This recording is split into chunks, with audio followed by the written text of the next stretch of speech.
Hey yo guys, welcome back to VW Kristandio. Nah, kali ini kita akan membahas di part kedua, yaitu tentang prasinema gitu ya. Tapi sebelum membahas tentang prasinema ini, alangkah baiknya teman-teman semuanya bisa subscribe dan jangan lupa nyalain lonceng notifikasinya. Jangan lupa juga buat teman-teman ya, jangan lupa like dan share ke teman-teman kalian, ke saudara kalian, ke istri kalian, ke RT, RW ya, semuanya sebutin aja ya. Ya, jangan lupa juga buat komentar di kolom komentar di bawah gitu ya. Tapi ya komen yang positif gitu ya guys ya. Tapi gak apa-apa juga kalau teman-teman mau ada kritik, saran bisa di kolom komentar juga supaya channel ini semakin berkembang dengan baik. Oke, nggak perlu pakai lama-lama lagi, kita bisa langsung capcus aja nih. Markibas, mari kita bahas.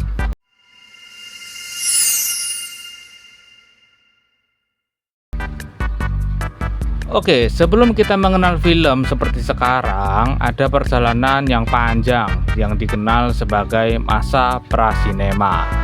Masa ini adalah periode percobaan di mana orang-orang berusaha menemukan agar gambar bisa bergerak dan ditonton bersama. Mari kita lihat bagaimana proses itu berkembang antara tahun 1833 sampai tahun 1894.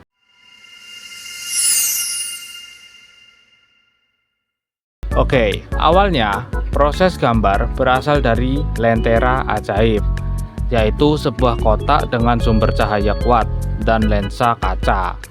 Alat ini digunakan untuk memproyeksikan gambar dari slide kaca ke dinding. Pada mulanya slide itu dilukis dengan tangan, tetapi setelah fotografi ditemukan di abad ke-19, foto mulai dipakai untuk menggantikan lukisan.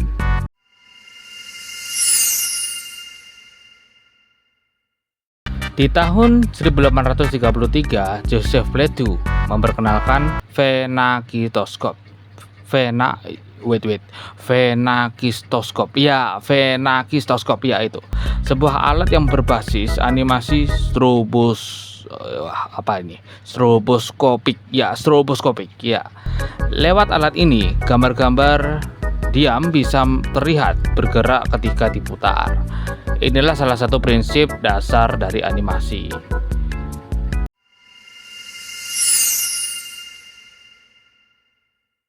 Kemudian 6 tahun kemudian ya, Louis Daguerre berhasil menemukan sistem fotografi pertama yang disebut daguerreotype. Namun pada awalnya bahan kimia fotografi belum cukup peka cahaya sehingga sulit merekam objek yang bergerak.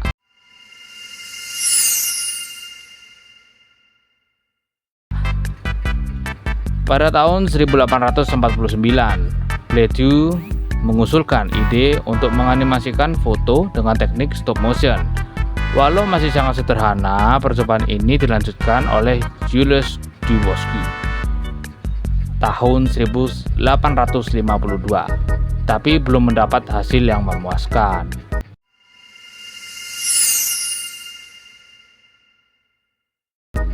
Memasuki tahun akhir 1850-an, mulai muncul harapan baru ketika teknologi fotografi semakin cepat.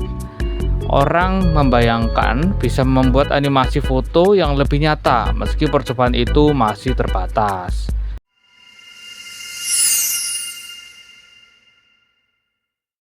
Setelah itu, banyak ilmuwan mencoba teknik serupa dengan apa yang disebut kronofotografi, yaitu fotografi beruntun untuk menangkap gerakan.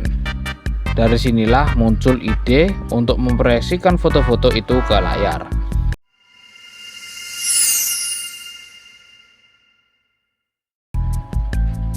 Tahun 1887, Ottomar Anschutz, bener gak ya? Ottomar Anschutz. Ya, terima kasih lagi untuk Google Translate. Memperkenalkan elektro Electrotachoscope. Iya, Terima kasih ya, Google Translate sangat membantu konten ini. Alat yang bisa menampilkan foto bergerak dengan kualitas cukup baik. Awalnya hanya bisa dilihat di layar kecil seperti lubang intip. Tetapi pada 1894 ia berhasil memproyeksikan ke layar besar walau hanya berdurasi beberapa detik saja. Eksperimen ini memberi pengaruh besar.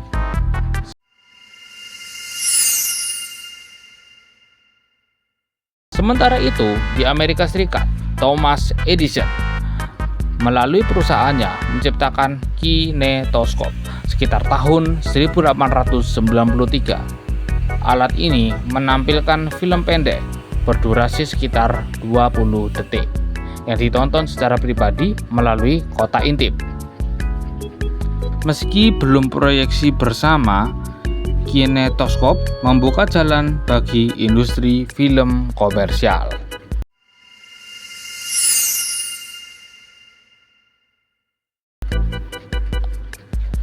Semua percobaan ini dari lentera ajaib, fenakistoskop, eksperimen fotografi, hingga kinetoskop adalah elemen penting masa prasinema.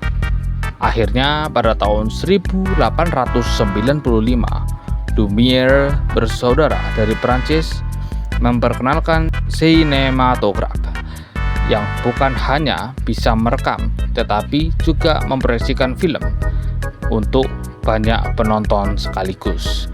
Dari sinilah era sinema modern dimulai.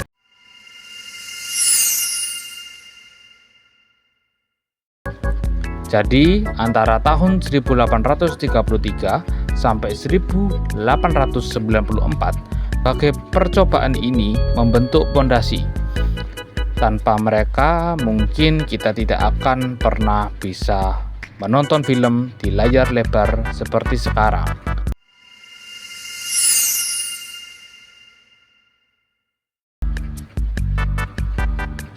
Nah, demikian adalah pembahasan tentang prasinema yang lebih fokus kepada elemen dan awal mula yang bermula pada tahun 1833 sampai 1894, dan itulah sejarah dari prasinema.